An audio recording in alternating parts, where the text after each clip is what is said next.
SWF Universe, I'm Mazza, your SWF commentator, and we are taking a look back at StoryMania 5, this time's for real. And this was done in February 2004 on Here Comes the Pain. The theme song was Il Nino, this time's for real, and Linkin Park with you. And the subtitle name, this time's for real, was taken right from the song in this case, no shocker there. And I'll be honest with you, this StoryMania was really a very, very direct and very strong,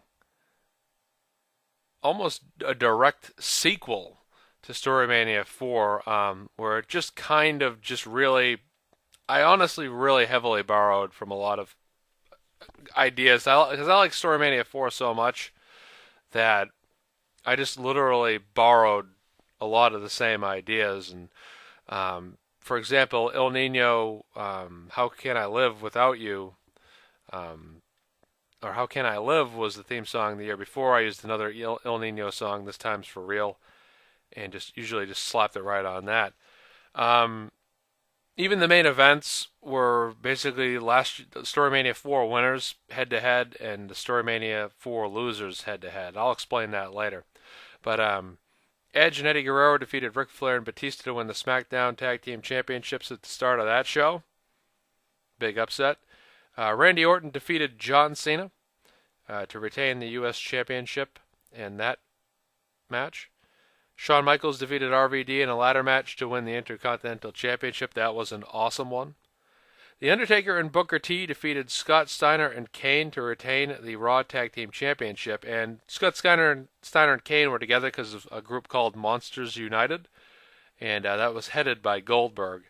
It was a group of some of the more vicious superstars like Rhino, Scott Steiner, Kane, and Goldberg. And Undertaker and Booker T here teamed together to take on the Scott Steiner and Kane. Undertaker and Booker T retained the tag team championships in that match.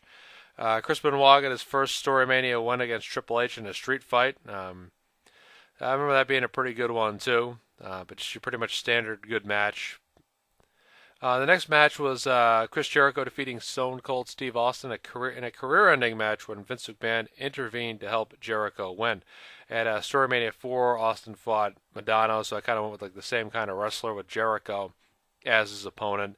This was a good one. McMahon screwed over Austin, but that was the end of Stone Cold's career in the SWF. But he did come back eventually. The next match was the SWF Championship. It was Brock Lesnar defending the SWF Championship against the Royal Rumble Kurt Angle. Big Show was involved in this one. It was a triple threat. And again, Lesnar and Angle had lost their matches at StoryMania 4 in the championship matches, so they're kind of head-to-head here. Kurt Angle picks up the victory in this one and is your new SWF champion. That was a good match. It was a really good match. I actually remember playing that one and having a lot of fun with it. World Heavyweight Champion Goldberg defended the championship against The Rock, who did not win the Rumble but earned the shot. And I borrowed a little bit from the Backlash 2003 match, added my own kind of flavor to it, but Goldberg was the heel in this one. Rock was the face, and this was Rock's 5th straight StoryMania main event. The Rock had main evented the first 5 StoryManias, and this was the final one. And he had won at StoryMania 4 and StoryMania 2, and wins at StoryMania 5, winning 3 out of the first 5 StoryManias as champion, and defeated Goldberg. He struggled at the beginning of this match. Goldberg was pretty much kicking his ass all over the place, dominating him. But Stone Cold Steve Austin got involved, roughed up Goldberg, got Rock the win.